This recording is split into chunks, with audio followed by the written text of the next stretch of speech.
Yo, yo, yo, what is up, everybody? Popo here, bringing guys a new video. And today we're going to be looking at the top 5 Oceania players to watch at the World Championships.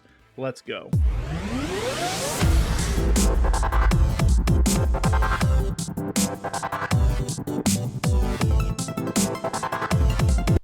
Welcome, everybody. And today we're going to be looking at the top 5 players to watch at the World Championships from the Oceania region this time around. The last one that we did was Latin America, and the next one we'll be doing is East Asia, like Japan, South Korea, stuff like that, which that one's going to be very hard to research. Speaking of hard to research, this one was extremely difficult.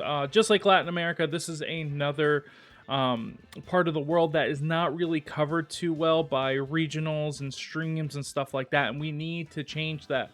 There's fantastic players over there. They are so far away from everything that it's hard for them to travel around more than any other region. And they have some amazing players, and we'll get to some of those. I don't want to spoil anything.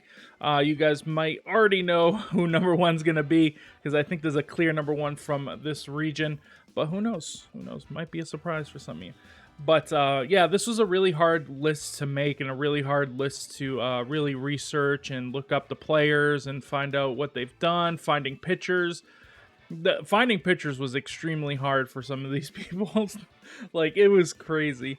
But yeah, I think I got a list I like, and yeah, we'll go over it here. So, starting off with number 5, we have Diego Ferreira. I think that's how you say the last name. I could be completely wrong, and I apologize. I couldn't find a real picture. This is the only picture I could find. This was on their Twitter. They got top 4 at the Melbourne Regionals, top 32 of EUIC, which is great finish, and 2 top 8s at Regionals in the past. So a great player that has a track record that has been going back for a little bit. A great finish at an IC this past season is a great lookup going into Worlds. The last team that they used was using Electabuzz and Lunala, so a really cool team. I do like that team a lot. They didn't perform particularly well with it, but credit to them. They are also second in the championship point race over in Oceania. So somebody definitely to look out for, and somebody who could take some surprise victories at the World Championships. Because you don't know what they're gonna bring, right? And that's what I like. That's what I like. You don't know what these people are gonna bring, because that's an interesting team over there, right? So more like that, please. Going into number 4, and this one people might say is number 2 because the hype is real high right now, and that's gonna be Henry Rich. Of course, Henry Rich coming out with that team getting top 8 at the North American International Championships this season is a fantastic finish. But is it hype? Is it hype? Pretty low on the championship point race. Got 3 seconds at regionals. Got a regional championships back in 2022, and of course that top 8 at the North American Internationals with Overquill. And this team has kind of been popular, and it's kind of done pretty well. But people kind of know the team now, and I doubt that Henry's going to bring it unless he really believes in this Overquill, which, hey, he might, and I would love to see it. But I just think it could be hype right now. Like I said, pretty low on the championship points. Maybe that's because he wasn't able to attend a lot of events. Maybe that's because he didn't do too well at those events. I don't really know. Yeah, showed some great play. Lost both of the games on stream that he had, so it didn't really show off the team to its full ability. But getting a top 8 obviously meant that the team was decent. So, we'll see. Going into number 4, we got, and now I know, I apologize ahead of time. It's Yov Ruvin, I think that's how you say it, and I apologize.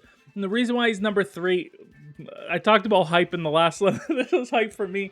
Back in Players Cup, I was actually rooting for him, so that's why. 3rd at Players Cup, number 3, 20th at the Perth Regional this year, and 9th in points in Oceania. So doesn't really have the overall, status to maybe be number 3. Maybe this should be number 5 for most people, but I was just so hyped for them in Players Cup 3, and they ended up losing. But yeah, and this is a player. This is the only picture I could find of this player was this picture, and this is from that event.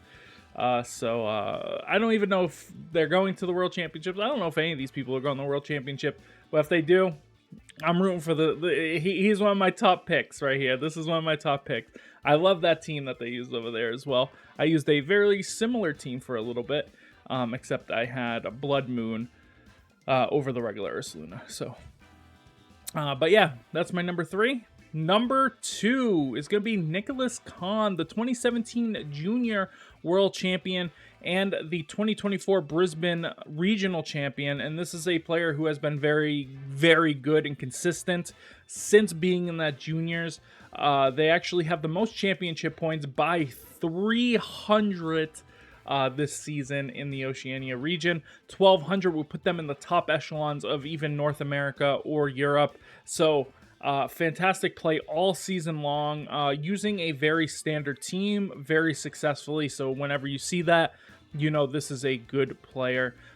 So yeah, somebody I'm really excited to see if they can get that second World Championship, seeing if going up into the Masters division will allow them to become the victorious one in the 2024 Regional Championship 7 years later. But I'm just really excited to see what they can do. And yeah, I think they're gonna make a splash. So I think definitely top 2 strongest players in the region. And speaking of top 2 strongest players in the region, let's go to number 1. You already know who it is. Like, she don't need no introduction. That's Megan Rattle, 2 times world top 8, losing to James Beck both times, by the way. Which is like unfortunate, right? It's like the same okay, I lost top 8 twice. Both times to James Beck. Come on, bro. 2-time Internet top 32s and the 2019 Perth Regional Champion. This is a well-known person in the VGC community, well-respected, very good player, has performed, like you could see, significantly well at Worlds. So going into Worlds this time around, you can't help but to think that she might be the top Oceania finisher and could even win the thing, honestly. Like, can get over that hump.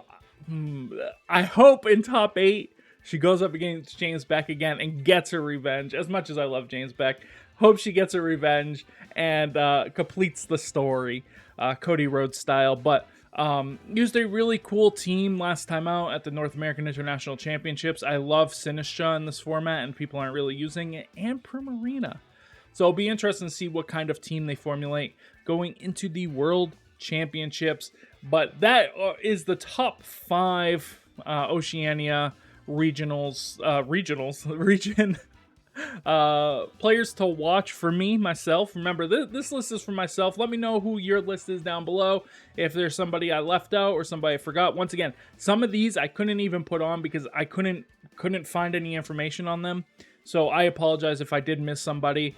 I looked up some of the names and just nothing would come up. I put VGC, whatever, just nothing would come up. So I had to skip some people. So I do apologize if you were one of those people who I did skip. But anyways, I hope you guys enjoyed this video. If you guys did, make sure you guys thumbs it up. Stay tuned for Wednesday. The video's coming out Wednesday for the last region, the East Asian region. And yeah, and we'll also have a video Friday. That'll be something different. But anyways, make sure you're subscribed if you're not. And I'll see you guys on the next one. Bye, everybody.